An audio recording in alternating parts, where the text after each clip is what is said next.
Sige. Agay, nunsa naman ni atong syudad man? Nabaho naman tani. Basura! Wa nay nanguliktag basura ano man eh, Mayor Baste. Iwan na ba sila nga humot to ka kay Mayor? Uy, sa... Lain po siguro na nga ikaw ray humot nga imong syudad baho. Tungod kay di makolekta o nganong di makolekta, kolekta ang mga basura. Siya problema? Ha? Paklaro po na ninyo eh. Pidaara ba yung tayo ang taga Davao ba na ilara ba nga cleanest city? Pagkahuman baho kita karon kay ang basura nagkatag. Wa makolekta. Kano sa ni makolekta? Mayor Baste! Yuhu! Ayan ha, si Basti daw po, Baste Duterte, mabango daw po sa personal. Pero ang Davao City mabaho. Anyway, isa-isahin naman natin yan ngayon eh. No, iisa-isahin po natin yan. Ayan ha, yan yung binoto niyong mayor. Ang inyong mayor Baste, pabaya. Davao City, naging basurahan. Ang sabi pa dito, pinakamalinis daw yung Davao City. No? Binabalita sa iba't ibang lugar na pinakamalinis Davao City. Pero ano daw to? Bakit parang tirahan na ng ano yan? Daga. Diba? Isa-isahin po natin to. Pero bago po natin ituloy, huwag kalimutang mag-like, share, subscribe sa ating YouTube channel. Ayan ha. Kalimbangin nyo na po yan. Mag-like po kayo dyan and share this video. Isa-isahin po natin ito mga pre ha. Panoorin natin. Sige. Agay, nunsa naman ni atong syudad man? Nabaho naman tani. Ano na daw po yung nangyari sa ating city? Ang baho-baho na daw natin. Mabaho pa sa kanal. Ayan o. Nabaho naman tani. Basura! Wa nay nanguliktag basura ano? Wala na daw pong nagkukolekta ng basura sa Davao City. Walang nangolekta ng basura. Bakit kaya? Tulog ba yung mga basurero dyan? Abay, basta pagalaw-galawin mo naman yung mga tao mo dyan, ha? Kawawa ang mga Pilipino, ang mga Dabawenyo na naniwala sa'yo, bumuto sa'yo. Kasi akala nila okay ka. Diba? Pero, anong nangyari? Sa tingin ko naman, nagsisi siguro yung ibang DDS dyan. Bakit nila binoto yung, kung bakit nila binoto yan? Sabi nila, Duterte lang malakas. Yung pala, Duterte lang malakas matulog sa pansitan. Duterte lang malakas magyabang, pero sa gawa, wala. Ayari, pwede, hindi naman ikaw yung mag-anon yan, kulong Baste. Hindi naman ikaw yung, kumbaga, maglalagay sa truck niyan ng basura Mag-uutos ka lang naman, tinatamad ka pa. Diba? Uutusan mo lang naman yung mga yan puntahan yung lugar na yan. Ito, basura. Mag-uutos ka na lang kung natamad ka ba. Ang sakit, mga pre. Ang sakit. Duterte lang malakas. Magganyan nga kayo. Duterte lang malakas. Mabuhay ang Davao. Puno ng basura.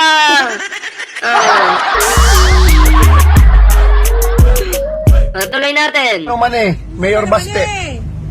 Iwan na ba sila nga humot to ka kay Mayor? Mabango ka daw. Sa personal, Baste, sabi nila. Sobrang bango mo. Pero, Uy, sa... Lain po siguro na nga ikaw ray humot nga imong syudad baho. ang pangit naman daw tingnan na ikaw lang daw yung mabango. Pero yung nasasakupan mo, Davao City, mabaho. Ha? Mabaho yung Davao City, tapos ikaw mabango. Pangit naman talaga.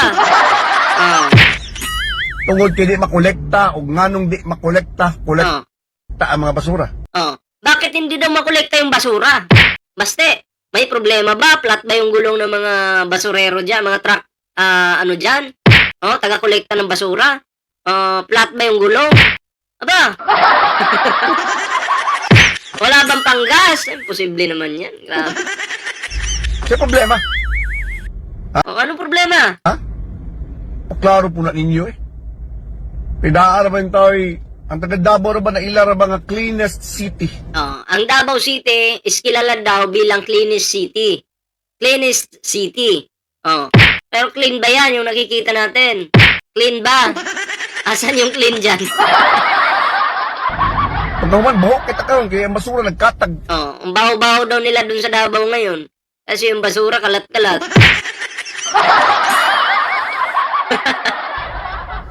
Wa makolekta. Oh. Kano sa ni makolekta? Mayor Baste. Ah. Yuhu! Mayor, Baste, yuhu! Kailan mo daw ipapakolekta yung basura? Baste, yuhu, Baste! Hi! Nandyan ka ba? Hindi ka ba patulog-tulog sa pansitan? Naku po. Oh, ito pa yung karugtong. Ang saya talaga sa Davao, oh. Baha na nga sa Davao. Yung basura, lumulutang pa. Oh, ito.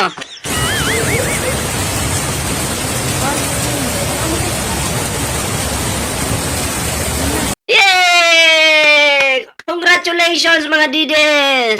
Ang galing-galing ng mayor niyo dyan. Ang galing-galing ng mayor niyo. Kahit ako, saludo ako kay Baste. Kauna-una, siya lang po yung mayor, ha? Na nakapagpalutang ng basura pag may baha. So, Ray, isa po, shoutout po ha. Oy, salamat po sa mga nag-like dyan ha, sa ating live ngayon. Singapore ng Philippines. Oy, palakpakan nyo naman si Baste. I-congratulate natin. Pinakamagaling magpalutang ng basura sa Davao City. Palakpakan po natin. Ha? Salute po tayo, salute. Hindi nagawa yan ng ibang mayor. Salute po tayo. Palakpakan nyo naman, please.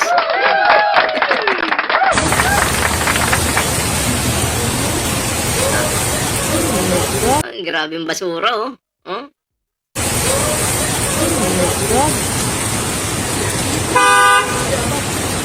Baba.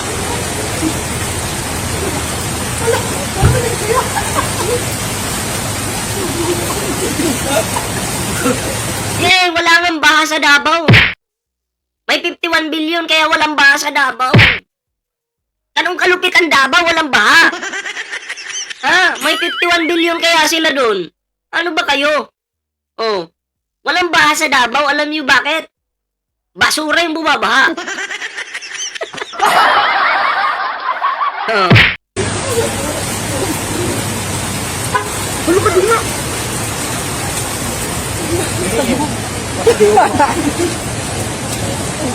Hindi kaya yun. At talaga ito nga, pag lalong may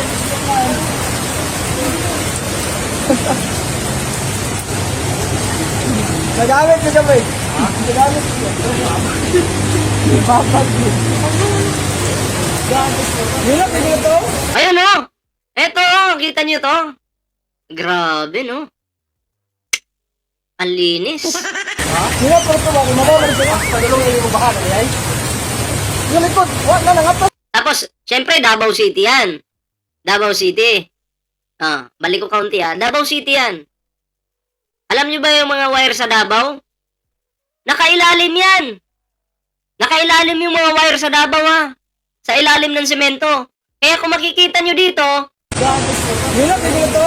hindi spaghetti wire yan guni-gunin nyo na lang yan. Hindi wire yan. Guni-gunin nyo lang yan. Kasi yung wire talaga dyan nakalibing. Pero ito, hindi wire yan. Baka guni-gunin nyo lang. Guni-gunin nyo lang yan Ay, wag ako. Kita nyo yan? Nakalibing nga talaga. Padulong na yung bahan. Ay? Yung likod, wala na nga ng mga ilog. Yung ate ko, Eto pa. Yun na ni maglabay mga basura ning diriya sa Golden Banda Diriya ni sa may Panakan, Barangay Panakan, Davao City. Yun na. Oy, mga diday sa Panakan, kainin niyo yung basura dyan. Ang galing Ang basurahan po nila sa gitna ng kalsada. Ganyan po kadugyot dyan sa Panakan, Davao City. Diba? Sabi nyo, malinis yung Davao. Dito sa Manila, may basura man po dito, pero tinatabi po. Nasa tabi yung basura. Tama? Pero sa Davao City, sa sobrang linis, sa gitna ng kalsada nilalagay yung basura. Sa gitna ng Davao City. Panakan, Davao City. Ito. Yun na ni maglabay mga basura ning diriya sa Golden Banda oh. Diriya ni sa may Panakan, Barangay Panakan, Davao City. Oh, ano ba yan? Oh, ano ba yan? Gitna ng kalsada. Ay, ang tibay-tibay nyo talaga. Grabe, oh. Diriya ni sa may Panakan, Barangay Panakan, Davao City. Oh, Barangay Panakan, Davao City. Congratulations sa inyo dyan, ha. Oh, ang tamad ng barangay ninyo dyan. Napakatamad. Oh, ano nangyari dyan sa barangay? Yung barangay, tamad. Pag tamad kasi yung mayor, tamad din yung barangay. Jesus Mariusip. Nakakahiya. Pero kung si Digo ngayon yung presidente, malinis yung Davao. Bakit? Hindi naman to ibabalita eh. Ano ka ba? Hindi ibabalita yan. Bawal ibalita yan kung si Digo yung presidente para hindi natin makita yung baho ng Davao kung gaano kadumi. Ganun lang yun. Anong reaction nyo dito mga pre? Comment down below para naman po mabasa natin yung inyong mga komento, inyong mga reaksyon. Para mabasa po natin, syempre no, may TikTok, may Facebook po tayo dyan. Ballpoint Man 2.0, huwag yung kalimutan.